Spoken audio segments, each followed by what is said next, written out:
अवयवी अवास्तविक है, सही है ना। और जब अविकल्पस्थ पाठ नहीं है तब क्या था कि और सूक्ष्म कारण प्रत्यक्ष के योग्य नहीं है। और जब जिस स्थिति में अविकल्पस्थ पाठ है तो कैसे लगाएंगे कि अनुपलब्धम है ना, ये क्या अविकल्पस्थ से, हाँ, उसका अर्थ हो जाएगा अविकल्पस्थ का अर्थ हो जाएगा निर्विकल्पक प्रत्यक्ष। निर्विकल्पक प्रत्यक्ष से कि निर्विकल्पक के प्रत्यक्ष के द्वारा प्रत्यक्ष योग्य नहीं है। अनुपलब्धम है ना, कौन सूक्ष्म कारण निर्विकल्पक से प्रत्यक्ष, सूक्ष्म कारण निर्विकल्पक ज्ञान के द्वारा प्रत्यक्ष योग्य नहीं है। अविकल्प का अर्थ करेंगे निर्विकल्पक ज्ञान, सूक्ष्म कारण निर्विकल्पक ज्ञान के द्वारा प्रत्यक्ष योग्य नहीं है, ये अर्थ हो जाएगा। तो फिर क्या होगा कि वो अवयवी तो अवास्तविक है और सूक्ष्म कारण जो अवयव है वो निर्विकल्पक ज्ञान के द्वारा प्रत्यक्ष योग्य नहीं है। तो ये बौद्ध मत में आ गया ना, सत्य का से सत्य मत से उसी प्रकार होगा। अविकल्प का निर्विकल्पक ज्ञान ले लेना। हालांकि कुछ लोगों ने निर्विकल्पक समाधि भी ली है, तो निर्विकल्पक समाधि में भी तो कोई भी ध्येय नहीं रहता है, तो सूक्ष्म कारण का प्रत्यक्ष होगा। तो वैसा भी ले सकते हैं कि निर्विकल्पक समाधि के द्वारा प्रत्यक्ष योग सूक्ष्म कारण नहीं है। ये सभी प्रतियों में पाठ नहीं है तो ऐसे लग जाएगा। चले, समापत्ति किस सूत्र से आरम्भ हुई थी?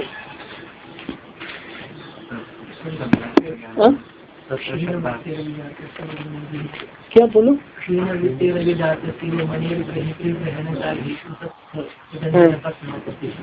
यहाँ से समापत्ति आई थी। समापत्ति क्या होती है? चित्त का विषय से संबंध होकर विषय के आकार का हो जाना। विषय के आकार का कौन होता है? चित्त। चित्त का विषय के साथ संबंध होकर के विषय के आकार का हो जाना ही समापत्ति होती है।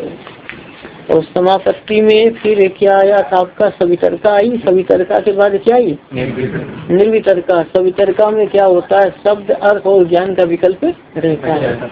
मतलब जो अर्थ स्मरण होता है साथ में शब्द का भी ज्ञान हो जाता है, ज्ञान का भी ज्ञान हो जाता है।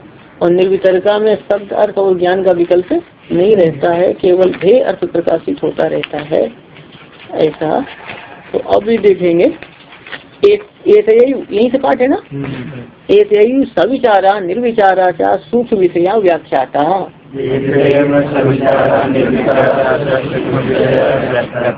यहाँ एतया एव, एतया है ना, पूर्व में समापत्ति का वर्णन आया है ना, इसका लिख लो वर्ष। सवितर्क निर्वितर्क, सवितर्क निर्वितर्क रूपया, सवितर्क निर्वितर्क रूपया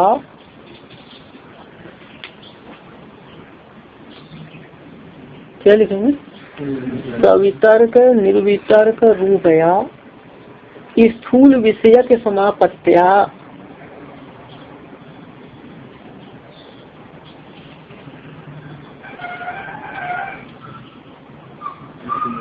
क्या?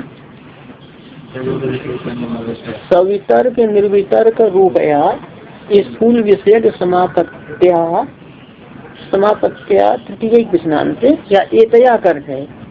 एतया ये सर्वनाम है ना, एतद। तो यहाँ पर पूर्व में समापत्ति चल रही है तो एतया से लेंगे समापत्त्या, समापत्ति के द्वारा। और समापत्ति के पहले दो भेद बताए गए ना, सवितर्क और निर्वितर्क। तो सवितर्क निर्वितर्क रूपया समापत्त्या, सवितर्क और निर्वितर्क रूप, सवितर्क और निर्वितर्क रूप समापत्ति के द्वारा। और जो जिस समापत्ति के दो भेद बताए गए ना, सवितर्क और निर्वितर्क, उसका ध्येय सूक्ष्म विषय है या स्थूल विषय है? दो घटादी बोला ना, तो सवितर्क और निर्वितर्क रूप स्थूल विषय समापत्ति के द्वारा लग गया। स्थूल विषय के समापत्ति के द्वारा एतयायो है ना, इसके द्वारा ही, मतलब सवितर्क निर्वितर्क रूप स्थूल विषयक समापत्ति के द्वारा ही सूक्ष्म विषय वाली सविचारा और निर्विचारा समापत्ति का व्याख्यान हो गया। इसके द्वारा ही सूक्ष्म विषय वाली सविचारा और निर्विचारा समापत्ति का व्याख्यान हो गया। तो सूक्ष्म विषय वाली कौन? सविचारा और निर्विचारा। तो सविचारा समापत्ति और निर्विचारा समापत्ति दो का विषय क्या होगा? सूक्ष्म। और पहले स्थूल विषय किसका किसका था? सवितर्क का और निर्वितर्क का। ठीक है, एतया एवं इनके द्वारा ही सूक्ष्म विषय वाली सविचारा और निर्विचारा समापत्तियों का व्याख्यान हो गया। किसका व्याख्यान हो गया? कौन कौन समापत्ति?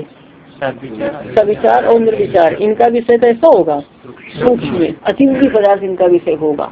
जैसे कि तन्मात्राएं और जो है कि भूत, ये जो पदार्थ दिखाई देते हैं ये भूत हैं कि भौतिक पदार्थ हैं?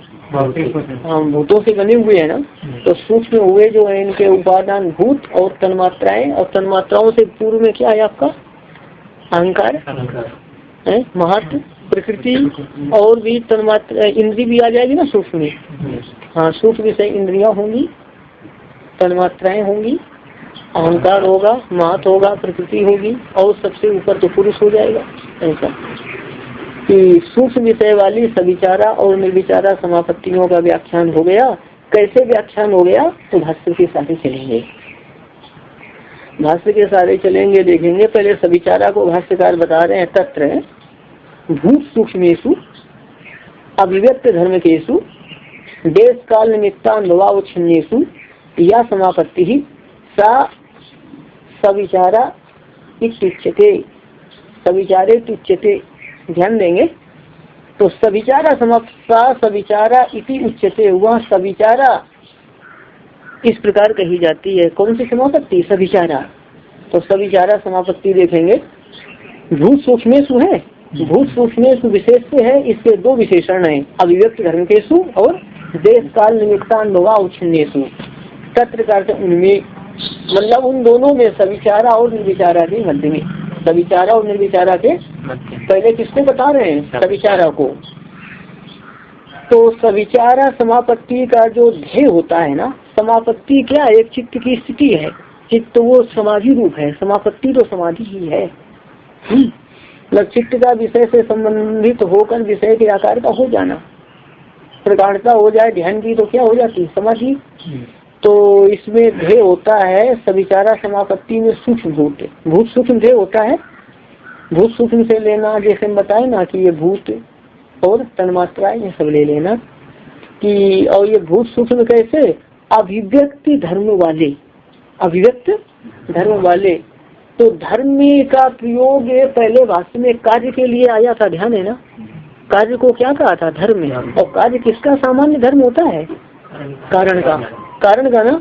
तो अभिव्यक्त हुए कार्य रूप धर्म वाला, जैसे कि पट की अभिव्यक्ति किसमें होती है? तंतु में। तो पट रूप कार्य तंतुओं में अभिव्यक्त होता है, और घट रूप कार्य मिट्टी में अभिव्यक्त होता है। अब यहाँ पर भूत सूक्ष्म पकड़ना है क्या? अतीन्द्रिय वस्तु में। अतीन्द्रिय वस्तु में जैसी तन्मात्राएं हैं, और ये जो क्या है कि ये मूल भूत हैं, पंचभूत हैं, ये पकड़ना है। तो ये जो जितना दृश्य पदार्थ है ना, ये सभी धर्म है। तो ये अभिव्यक्त, ये धर्म किसमें अभिव्यक्त होता है? ये भूतों में। किसमें? भूत समझते हैं ना, जो कि बिना मिश्रित, जो भौतिक पदार्थों का जो कारण है, जो कि तन्मात्राओं से जिन भूतों की उत्पत्ति होती है वे इंद्रिय ग्राह्य है क्या? इंद्रिय ग्राह्य तो भौतिक पदार्थ है जो मिश्रित है, सब में सब मिले हुए हैं। तो भूत सूक्ष्म से क्या लेंगे? वो भूत, और क्या ले सकते हैं? उनका भी कारण तन्मात्राएं, तन्मात्राएं। तो तन्मात्रा को जब भूत सूक्ष्म से लेंगे तो उसमें किस धर्म की अभिव्यक्ति होती है? किस कारण की अभिव्यक्ति होती है तन्मात्राओं से? भूतों की, है ना। तन्मात्राओं से भूत उत्पन्न होते हैं ना, पंचभूत है। तो यदि अभिव्यक्त हुए धर्म हम लेंगे किसको? भूतों को। तो अभिव्यक्त हुए धर्म वाला सूक्ष्म भूत कौन होगा? तन्मात्रा होगी। ठीक है। और अभिव्यक्त हुए धर्म में यदि हम ये दृश्य प्रपंच ले लेना, तो ये घटादी और ये छोटे छोटे पदार्थ सब ले लेंगे, तो अव्यक्त हुए धर्म वाला भूत सूक्ष्म कौन हो जाएगा? पंचभूत हो जाएगा। बात है समझ में?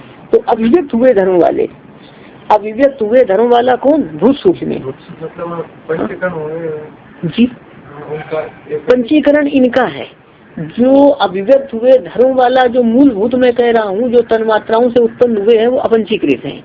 वैसे पंचीकरण हम इसलिए नहीं बोल रहे हैं कि सांख्य योग शास्त्र में कोई पंचीकरण का ऐसा कोई वर्णन मिलता नहीं। उनको शुद्ध भूत ऐसा, विशुद्ध भूत ऐसा शब्द का प्रयोग मिलता है। और इनको जिस वेदांत में जिसको पंचीकृत कहते हैं उनको भौतिक पदार्थ कहते हैं, और जिसको वो अपंचीकृत कहते हैं उसको शुद्ध भूत कहते हैं। बात यही है।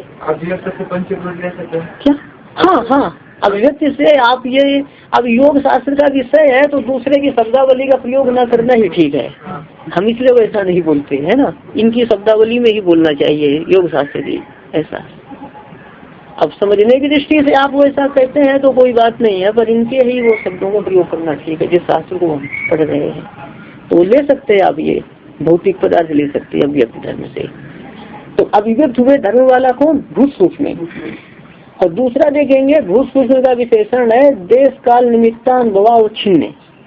तो जो भूत सूक्ष्म सविचारा समापत्ति का ध्येय होगा वो कैसा होगा? अभिव्यक्त हुए धर्म वाला होगा। इसको ऐसे भी आप समझेंगे जैसे कि आपको शुद्ध ये जो भूत पृथ्वी भूत है ना, तो पृथ्वी भूत का आपको प्रत्यक्ष करना हो, या तो तन्मात्रा का ये गंध तन्मात्रा का प्रत्यक्ष करना हो, तो ध्येय जैसे आप घट को या किसी स्थूल पदार्थ को बना सकते हैं। घट को ध्येय बनाया, गो को ध्येय बनाया आपने, तो अव्यक्त हुए धर्म कौन हो गए? गो और घट। और अव्यक्त हुए धर्म वाला कौन हो जाएगा? भूत सूक्ष्म हो जाएगा। तो मतलब क्या है कि इस स्थूल को ध्येय बना करके फिर सूक्ष्म में पहुंच गए आप। तो इसको ध्येय बनाने से साक्षात्कार किसका हो जाएगा? सूक्ष्म कारण का, सूक्ष्म कारण का। तो अभिव्यक्त हुए धर्म वाला। और दूसरा विशेषण है देश काल तथा निमित्त के अनुभव से अवच्छिन्न। यहाँ समझेंगे देश के अनुभव से अवच्छिन्न, काल के अनुभव से अवच्छिन्न और निमित्त के अनुभव से अवच्छिन्न। कौन? भूत सूक्ष्म। या देश काल से अवच्छिन्न ऐसा नहीं है, बल्कि देश के अनुभव से अवच्छिन्न, काल के अनुभव से अवच्छिन्न, निमित्त के अनुभव से अवच्छिन्न। वो ध्यान देंगे जो भूत सूक्ष्म है आपका, तो भूत जो ध्येय पदार्थ आपका बन रहा है वो किसी देश में है, किसी स्थान में है? क्यों? ध्येय जो आप बना रहे हैं, मान लीजिए आप इसको ध्येय बना रहे हैं, ये किसी स्थान पर है, किसी स्थान पर है। तो देश के अनुभव जब रहेगा ना आपको, हमारा ध्येय अमुक देश में है, हमारा ध्येय अमुक देश में है, तो इस प्रकार किसका अनुभव होगा? देश का भी अनुभव होगा। हमारा ध्येय अमुक देश में है, इस प्रकार देश का भी अनुभव हो रहा है। तो देश के अनुभव से युक्त कौन हो गया फिर? ध्येय वही आपका भूत सूक्ष्म। देश के, हमारा ध्येय अमुक देश में है, इस प्रकार देश के अनुभव से युक्त कौन हो गया? ध्येय भूत सूक्ष्म। और ध्येय अमुक काल में है, इस काल में हमारा ध्येय विद्यमान है। अनुभव किस प्रकार होगा? इस काल में मेरा ध्येय विद्यमान है। ये इस प्रकार क्या हो रहा है? काल का अनुभव। तो काल के अनुभव से युक्त क्या हो गया? ध्येय। अच्छा, जो हमारा ध्येय है, हमारे ध्येय का कारण यह है, जैसे कि जो वस्तु है ना, ये जैसे कि हमारे ध्येय का कारण ये है, मतलब इन कारणों से हमारे ध्येय की निष्पत्ति होती है, या इन कारणों से हमारा ध्येय उत्पन्न होता है। हमारा जो ध्येय वस्तु है वो इन कारणों से उत्पन्न होता है। इस प्रकार किसका अनुभव होता है? निमित्त का अनुभव होता है, कारण का अनुभव होता है। किसका निमित्त? ध्येय का निमित्त, भूत सूक्ष्म का निमित्त। तो हमारा ध्येय अमुक निमित्त से उत्पन्न होता है। इस प्रकार किसका अनुभव होता है? कारण का अनुभव होता है, निमित्त का अनुभव होता है। तो निमित्त के अनुभव से युक्त कौन हो गया? भूत सूक्ष्म। मतलब ये है कि भूत सूक्ष्म का ज्ञान हो रहा है, उसके साथ वो किस देश में है ये भी हम जानते हैं, और भूत सूक्ष्म किस काल में है हम ये भी जानते हैं, और भूत सूक्ष्म का कारण है हम ये भी जानते हैं। तो जो ध्येय प्रकाशित हो रहा है भूत सूक्ष्म, तो साथ साथ देश काल और निमित्त का भी ज्ञान हो रहा है। देखते पहले सवितरका समापत्ति में क्या था? वो क्या था? शब्द अर्थ, मतलब शब्द ज्ञान, अर्थ ज्ञान और ज्ञान का ज्ञान, तीनों और सब एक साथ हो रहे थे ना, मिश्रित। तो वैसे यहाँ पर भूत सूक्ष्म के साथ साथ देश ज्ञान, काल ज्ञान और निमित्त ज्ञान भी हो रहा है, ऐसा मतलब है यहाँ पर।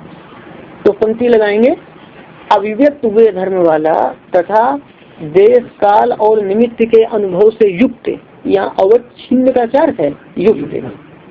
अव्यक्त हुए धर्म वाले तथा देश काल और निमित्त के अनुभव से युक्त भूत सूक्ष्म में जो समापत्ति होती है, समापत्ति किसकी? चित्त की।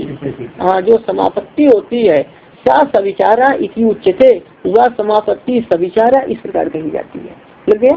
वो समापत्ति सविचारा इस प्रकार कही जाती है। जैसे आप ओंकार लिख करके ध्यान कीजिए, तो ओंकार जिस स्थान पर बना हुआ है, तो उस स्थान का भी तो ज्ञान हो रहा है ना, वर्तमान काल में ये भी ज्ञान हो रहा है ना, है ना। और चिन्ह जैसे बनाया, जिस वस्तु से बनाया है निमित्त, वो भी पता चल रहा है ना, ऐसा। अब ध्यान देंगे, वह समापत्ति सविचारा इस प्रकार कही जाती है।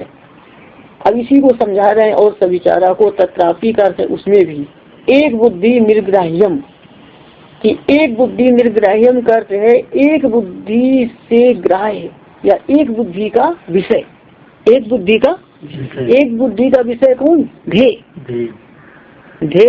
एक बुद्धि का विषय, मतलब एकाकार बुद्धि होगी। बुद्धि कैसी होगी? हाँ बिल्कुल एक बनी रहेगी, मतलब एकाकार दीर्घ काल तक बनी रहेगी। एकाकार इसलिए कहा जाता है क्योंकि वृत्तियां तो क्षणिक ही हैं। मान लीजिए किसी की 2 घंटे रामाकार वृत्ति बनी रही, ध्येय के आकार की लगातार 2 घंटे वृत्ति बनी रही, मतलब बीच में कोई विजाति प्रत्यय नहीं आया, दूसरी वृत्ति नहीं हुई, दूसरी वस्तु का ज्ञान नहीं हुआ, तो जो कहते हैं कि एक वृत्ति 2 घंटे बनी रही तो एक ही वृत्ति बनी रही क्या?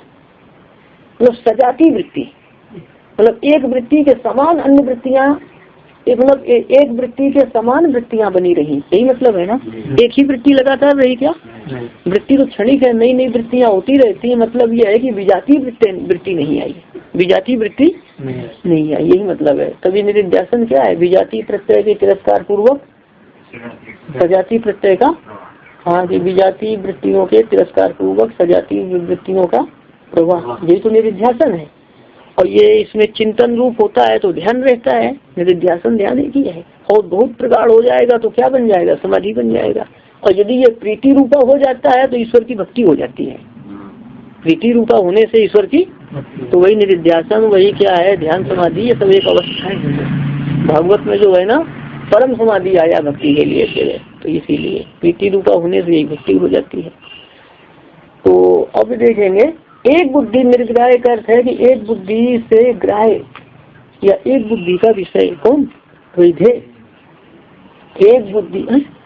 ये जो हमारे मन के जो विषय जो वृत्ति चलता रहता है, एकाग्र में चलता रहता है, तो एकाग्र और वो वृत्ति चलता रहता है, एक विषय को वो वृत्ति हमारे मन में चलता रहता है चित्त में, तो वही स्थित एकाग्र है और कुछ अलग स्थित है। मतलब जैसे कि एक वृत्ति का मतलब है कि चिंतन, जैसे जिस वस्तु का आप कर रहे हैं ना उसी का चिंतन हो, दूसरे का न हो, तब एकाग्र बनेंगे। जैसे ये जो ध्येय है ना, तो ध्येय का ही लगातार चिंतन बना रहे, बीच में दूसरे किसी का चिंतन ना है, तो एकाग्र माना जाएगा, ऐसा है। तो एक बुद्धि निर्ग्राह्यम करते हैं कि एक बुद्धि के द्वारा ग्राह्य या एक बुद्धि का विषय भी अर्थ कर सकते हैं। कौन? ध्येय। आगे देखेंगे भूत सूक्ष्म लिखा हुआ है ना, तो भूत सूक्ष्म का विशेषण है एक बुद्धि ग्राह्यम, तत्रापि करते उसमें भी एक बुद्धि निर्ग्राह्यम, ये किसका विशेषण है? भूत सूक्ष्म का। और उदित धर्म विशिष्टम, उदित का अर्थ है वर्तमान काल, कि वर्तमान काल के धर्म से विशिष्ट, वर्तमान काल के धर्म से विशिष्ट। तो जैसे कि तन्मात्रा यदि ध्येय है तो वर्तमान काल का धर्म, वर्तमान कालिक धर्म कौन हुआ? तन्मात्रत्व, कौन धर्म हुआ? और यदि मान लीजिए कि पृथ्वी विषय है सूक्ष्म, तो उसका धर्म क्या हो जाएगा? पृथ्वीत्व। गण्य तन्मात्रा है तो गण्य तन्मात्रत्व, तो वर्तमान कालिक धर्म से विशिष्ट है कौन? भूत सूक्ष्म। उसमें भी तत्रापि करते वैसा होने पर भी एक बुद्धि का विषय तथा वर्तमान कालिक धर्म से विशिष्ट ध्येय भूत सूक्ष्म आलम्बन होकर, भूत सूक्ष्म कैसा? आलम्बन होकर अथवा ध्येय होकर समाधि प्रज्ञा में विद्यमान होता है। समाधि प्रज्ञा में, समाधि प्रज्ञायाम उपतिष्ठते, समाधि प्रज्ञा में विद्यमान होता है या समाधि प्रज्ञा में उपारूढ़ होता है। तो समाधि प्रज्ञा में विद्यमान होता है, उपतिष्ठते क्रिया का कर्ता कौन है? कौन विद्यमान होता है? भूत सूक्ष्म। भूत सूक्ष्म विद्यमान होता है कैसा होकर? आलम्बनी भूतम, आलम्बनी भूतम सत्य आलम्बन होकर या ध्येय होकर के, भूत सूक्ष्म आलम्बन होकर या भूत सूक्ष्म ध्येय होकर के समाधि प्रज्ञा में विद्यमान होता है। अब भूत सूक्ष्म कैसा है? एक बुद्धि ग्राह्य या एक बुद्धि का विषय और वर्तमान कालिक धर्म से कौन? हाँ लग जाएगी पंक्ति कि एक बुद्धि का विषय, यहाँ एवं लगाया है ना कि एक ही बुद्धि का विषय तथा वर्तमान काल के धर्म से विशिष्ट, जैसे कि तन्मात्रत्व धर्म होगा तन्मात्रा का, वर्तमान काल के धर्म से विशिष्ट भूत सूक्ष्म आलम्बन होकर या ध्येय होकर के समाधि प्रज्ञा में विद्यमान होता है। कौन विद्यमान होता है? भूत सूक्ष्म। भूत सूक्ष्म का वर्णन फिर आगे 45वें सूत्र में आएगा, उसके भाष्य में विस्तार से आएगा। भूत सूक्ष्म जो भौतिक पदार्थों को छोड़ करके सब पहले वाले क्या है आपके भूत सूक्ष्म है, वहाँ बताया जाएगा। पुनः जो अभी ध्यान देंगे, ये सविचारा समापत्ति बताई गई, तत्रापि था ना वैसा होने पर भी। अब सविचारा समापत्ति बताई गई, अब किसको बताना है? निर्विचारा को। तो देखेंगे पुनः जो सर्वथा कर सब सर्व प्रकार, पुनः जो सब प्रकार से सब ओर से, सब प्रकार से सब ओर से शांतोदित है ना। यहाँ शांत का अर्थ है आपका भूतकाल, उदित का अर्थ है वर्तमान काल, और अव्यपदेश का अर्थ है भविष्य काल। शांत का अर्थ है यहाँ पर जो निवृत्त हो गया, शांत हो गया, शांत से लेना है भूतकाल, और उदित से क्या लेना है? वर्तमान काल, और अव्यपदेश से क्या लेना है? भविष्य काल। धर्म शब्द है ना, तो मतलब क्या? भूतकाल के धर्म, वर्तमान काल के धर्म और भविष्य काल के धर्म से रहित, या अनौच्छिन्न है ना, रहित। ध्यान देंगे कि वो जो सविचारा समापत्ति का ध्येय भूत सूक्ष्म था, वो उदित धर्म से विशिष्ट था, केवल उदित धर्म से विशिष्ट था। वो भी शांत धर्म से और अव्यपदेश धर्म से विशिष्ट। और ये क्या है कि सभी प्रकार के धर्म से रहित है, सभी प्रकार के धर्म से लग जाएगा कि मतलब भूतकाल के धर्म, मतलब शांत धर्म, उदित धर्म और अव्यपदेश धर्म, भूतकाल के धर्म, वर्तमान काल के धर्म तथा भविष्य काल के धर्म से रहित। रहित वो क्या था? वहाँ पर अवच्छिन्न का तो युक्त था, तो उसका रहित, उसके बिना रहित। ध्यान देंगे ये निर्विचारा, अभी आगे देखेंगे। सर्व धर्मानुपातिषु सर्व धर्मात्मकेषु समापत्ति सा निर्विचारा इति उच्यते। ये निर्विचारा कही जा रही है ना। तो सविचारा समापत्ति आया था देश काल तथा निमित्त के अनुभव से अवच्छिन्न है। तो और वो थी अवच्छिन्न सविचारा समापत्ति। तो निर्विचारा समापत्ति किस कैसी होगी? अनवच्छिन्न। सविचारा समापत्ति अवच्छिन्न थी, तो ये कैसी होगी? अनवच्छिन्न होगी। वो युक्त थी, तो ये रहित होगी। अब किससे किससे युक्त थी? वो देश काल और निमित्त के अनुभव से युक्त थी। तो यहाँ भी, लेकिन अभी तो केवल इन्होंने काल को ही बताया है। शांत, उदित और अव्यपदेश क्या है? ये काल है। तो आप इनको उपलक्षण मान लेंगे किसका? कि देश, मतलब क्या होगा कि ये देश के धर्म से अनवच्छिन्न और निमित्त के धर्म से अनवच्छिन्न। मतलब जो सविचारा समापत्ति का ध्येय था ना, उसमें देश काल और निमित्त का भान होता था, और इसमें ये निर्विचारा समापत्ति का जो ध्येय होगा उसमें देश काल और निमित्त का भान नहीं होगा। वैसे यदि एक रूपता करना चाहे तो फिर ऐसा अर्थ करना अच्छा रहेगा क्या? अच्छा, वो एक रूपता यदि करना चाहे तो फिर ऐसा करना पड़ेगा जो कि भूतकालिक, वर्तमान कालिक और भविष्यकालिक धर्म से रहित, धर्म से रहित हो गया। और व्यापक अर्थ में समझना हो तो मतलब भी पहले ऐसा समझेंगे कि देश के अनुभव से रहित, काल के अनुभव से रहित और निमित्त के अनुभव से तथा इन सभी कालों में विद्यमान धर्मों से रहित। इन कालों में विद्यमान किसका धर्म है? ध्येय का धर्म है। इन कालों में विद्यमान किसका धर्म है? मतलब कि पूरा उसको मिलाए तो फिर यही करना पड़ेगा कि देश काल तथा निमित्त के अनुभव से रहित और इन कालों में विद्यमान धर्म से रहित, ऐसा हो जाएगा। पुनः जो सब ओर से, सब प्रकार से काल, क्या भूतकाल, वर्तमान काल और भविष्य काल के धर्मों से रहित, ये भूत सूक्ष्म का विशेषण होगा। रहित सर्व धर्मानुपातिषु का अर्थ हो जाएगा, सर्व धर्मानुपातिषु का अर्थ होगा कि सभी धर्मों का आश्रय बनने की योग्यता वाले, सभी धर्मों के आश्रय बनने की योग्यता वाले, ये सर्व धर्मात्मकेषु का अर्थ होगा। ये सर्वधर्मानुपात का अर्थ हुआ, क्या हुआ? सभी धर्मों के आश्रय बनने की योग्यता वाले तथा सभी धर्मों के आश्रय। सर्वधर्मात्मकेषु का अर्थ हुआ सभी धर्मों के आश्रय। और यहाँ पर भूत सूक्ष्मेषु को जोड़ के अर्थ लगाएंगे। सभी धर्मों का आश्रय कौन? भूत सूक्ष्म। भूत सूक्ष्मेषु लिखा नहीं है, लेकिन भूत सूक्ष्मेषु को यहाँ समझना है। ठीक है, इसको समझना है। हाँ, सर्वधर्मात्मकेषु का अर्थ हुआ सभी धर्मों का आश्रय कौन होगा? भूत सूक्ष्म। क्योंकि ध्यान देना, ऊपर सूक्ष्म विषयात है ना, सूत्र में सूक्ष्म विषय वाली दोनों है। कौन?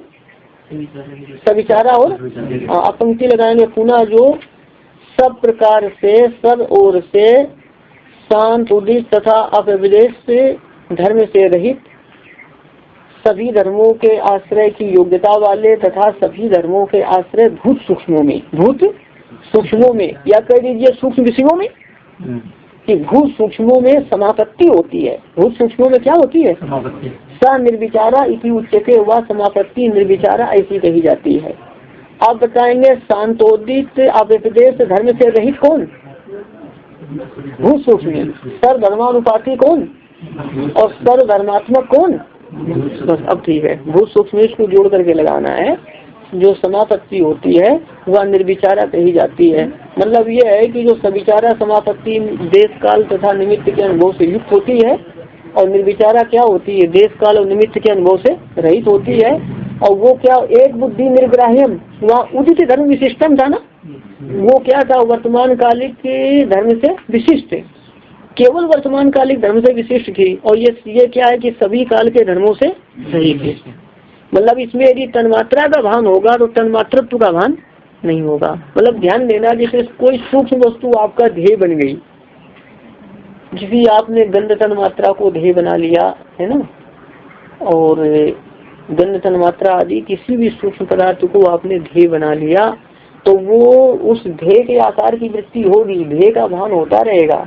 लेकिन ध्येय किस देश में है उस देश का भान नहीं होगा, ध्येय किस काल में है उस काल का भान नहीं होगा, और ध्येय का वो निमित्त क्या है वो भी भान नहीं होगा, और ध्येय का धर्म में तन्मात्रत्व क्या है ये भी भान। हाँ, जैसे कि किसी वस्तु को बिल्कुल एकाग्रता से देखते रहे, उस वस्तु मात्र का भान होता रहे, वो वस्तु कहाँ है कब है ऐसा कुछ भी भान ना हो। बहुत ज्यादा एकाग्रता की बात है, बहुत ज्यादा एकाग्रता की बात है। हाँ, लक्ष्य पर ही दृष्टि है, लक्ष्य जहाँ है उस स्थान पर दृष्टि नहीं है। दृष्टि अपनी कहाँ है? लक्ष्य पर है। लक्ष्य कहाँ है कब है इससे मतलब नहीं, लक्ष्य पर ही दृष्टि है। और लक्ष्य से संबंधित देश काल पर दृष्टि नहीं है, तो वो निर्विचारा समापत्ति है। अब देखेंगे, लग जाएगा। तो जो समाधि निर्विचारा समापत्ति में ऐसा ध्येय होगा, और दोनों की तुलना करके अपनी तरफ से समझते रहिए। अच्छा, संक्षेप में भाष्यकार बता रहे हैं, एवं स्वरूपम ही, एवं स्वरूपम का अर्थ इस प्रकार वाला कौन? तद भूत सूक्ष्मम, वह भूत सूक्ष्म, इस प्रकार वाला हुआ भूत सूक्ष्म।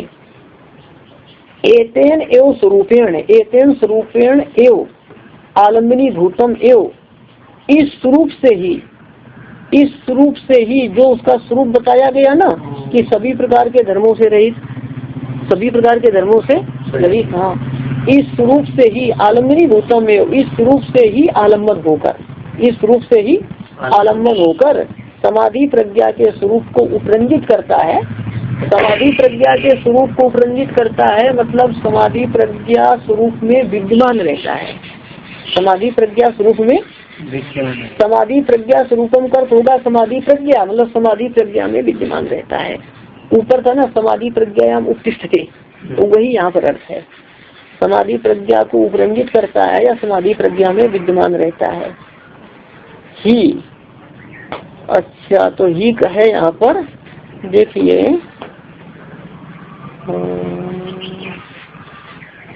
इस प्रकार वह भूत सूक्ष्म में, इस प्रकार वह भूत सूक्ष्म ही इस रूप से आलम्बन होकर समाधि प्रज्ञा में विद्यमान ही रहता है। ऐसा योग क्या आप कर लेंगे सुविधा अनुसार। इस प्रकार वह भूत सूक्ष्म इस रूप के द्वारा आलम्बन होकर या ध्येय होकर समाधि प्रज्ञा में विद्यमान रहता है। ये निर्विचारा चल रहा है ना, प्रज्ञा क्या स्वरूप शून्य अर्थ मात्रा यदा भवती तदा निर्विचारा इति उच्यते। और प्रज्ञा स्वरूप से शून्य जैसी, प्रज्ञा से लेना समाधि प्रज्ञा, समाधि कालिक बुद्धि, समाधि कालिक प्रज्ञा। तो यदि उस प्रज्ञा का भान न हो तो क्या कहा जाएगा? वो स्वरूप से शून्य जैसी है। स्वरूप से रहित होगी क्या? तो स्वरूप से रहित जैसी, इसको पहले बताया गया है ना। हाँ, मतलब ये क्या है कि ध्येय का भान होना और ध्येय के आकार की वृत्ति का भान होना दो अलग अलग बातें हैं ना। तो ज्यादा जब प्रगाढ़ता हो जाएगी समाधि की तो उसका क्या होगा? प्रज्ञा का भान होगा। हाँ, प्रज्ञा का विषय ही भाषित होगा, प्रज्ञा का भाषित नहीं होगी।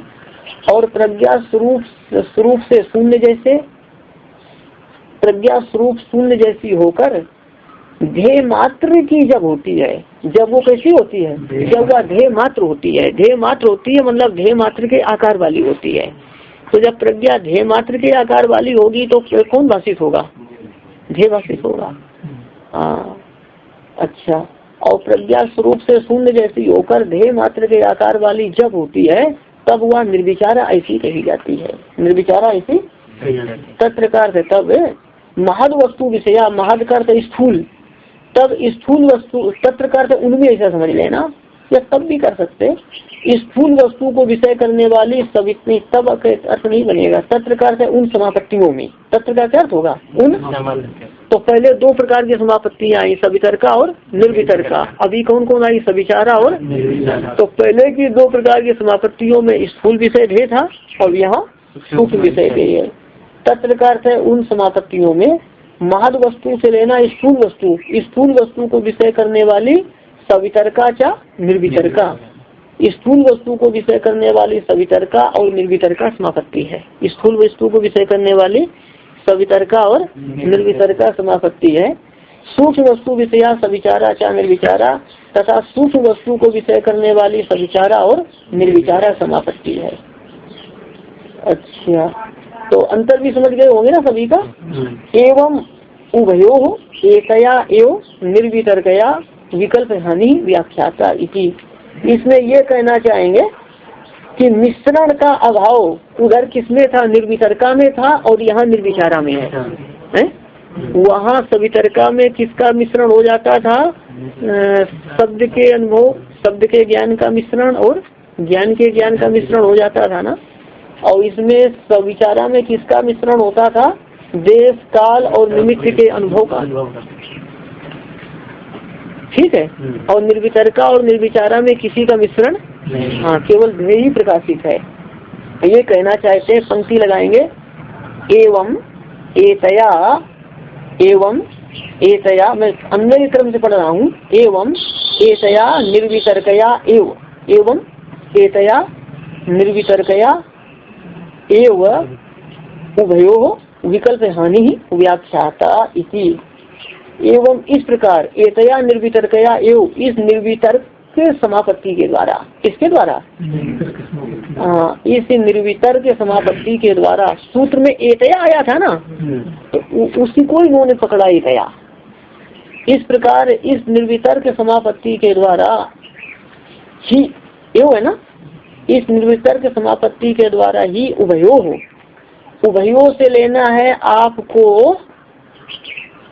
उभयो से आप ले लीजिए ये निर्विचारा और निर्वितर्का, निर्वितर्का और निर्विचारा, कि निर्वितर्का और निर्विचारा इन दोनों के विकल्प का अभाव कहा गया।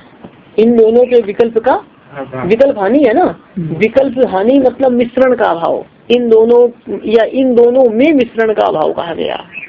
दोबारा लगाएंगे, एवं कर्त इस प्रकार एतया निर्वितर्कया एवं, इस निर्वितर्क समापत्ति के द्वारा ही उभयो कर्त दोनों में, किसमें किसमें?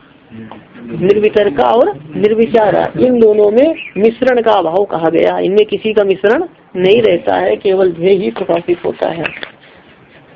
थोड़ा और देखेंगे आगे, चले मनन करिएगा। तो पहले से संबंधित ही कुछ पाठ है, लेकिन ये कल से तो आसान ही है ना। तो इतना ही पहले से संबंधित था। क्या? अर्थ मात्रा निर्भाषा है कि ध्येय मात्र स्वरूप शून्य, ये पहले बताया था ना।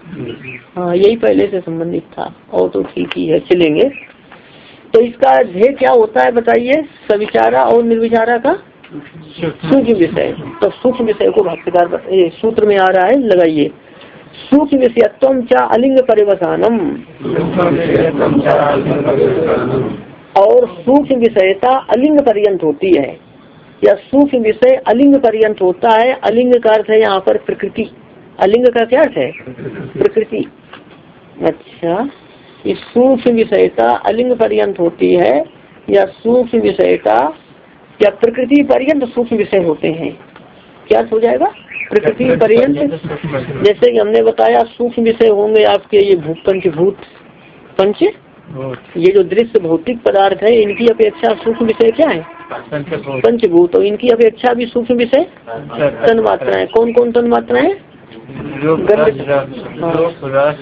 हाँ, रूप रस गंध शब्द तन मात्रा भी है। और तन मात्राओं की अपेक्षा भी सूक्ष्म विषय क्या होगा? अहंकार। और अहंकार की अपेक्षा सूक्ष्म विषय बुद्धि।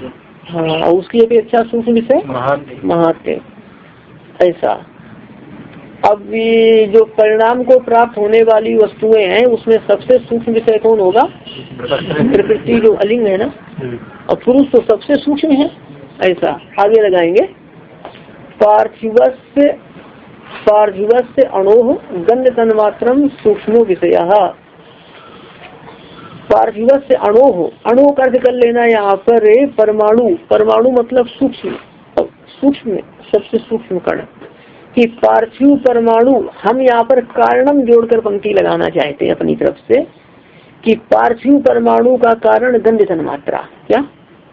पार्थिव परमाणु का कारण गंध तन्मात्रा सूक्ष्म विषय है, या ऐसा लगाएंगे। ये पार्थिव परमाणु का कारण गंध तन्मात्रा क्या है? सूक्ष्म विषय है। किसकी अपेक्षा सूक्ष्म विषय है? पार्थिव परमाणु की अपेक्षा। लग जाएगा? हाँ। और कि पार्थिव परमाणु का कारण गंध तन्मात्रा सूक्ष्म विषय है। किसकी अपेक्षा? पार्थिव परमाणु की अपेक्षा। और ये सूक्ष्म विषय क्या बनेगा? ध्येय बन रहा है ना। किसमें? निर्विचारा और सविचारा दोनों में बन रहा है ध्येय है। आप्यस्य, आप्यस्य का अर्थ है यहाँ पर जलीय अणोः, जलीय परमाणु का।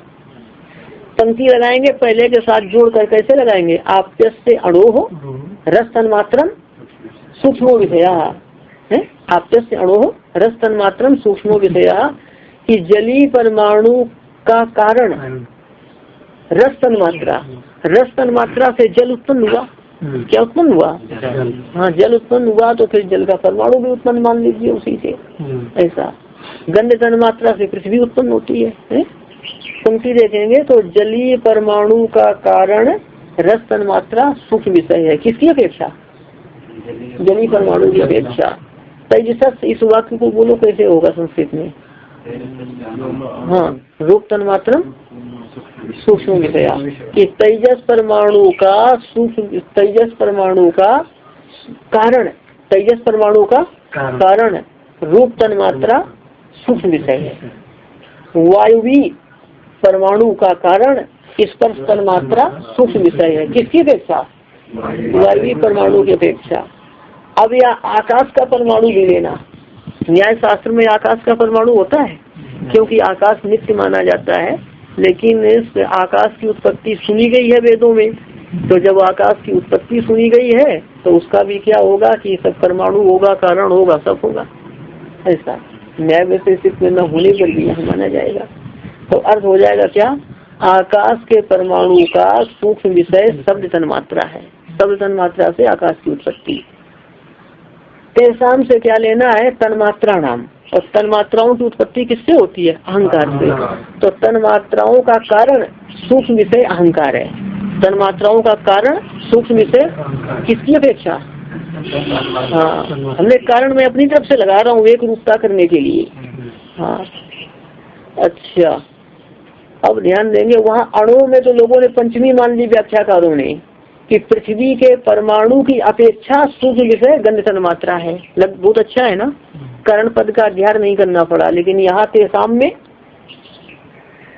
यहाँ फिर वो नहीं होगा ना। वहाँ अणु में पंचमी मानकर बिना कारणम का अध्ययन की पंक्ति लगा ली, तो यहाँ तेसाम आ जाएगा तो फंस जाएगी गाड़ी। इसलिए हमने वो कारणम को वहाँ अध्ययन कर दिया सब जगह।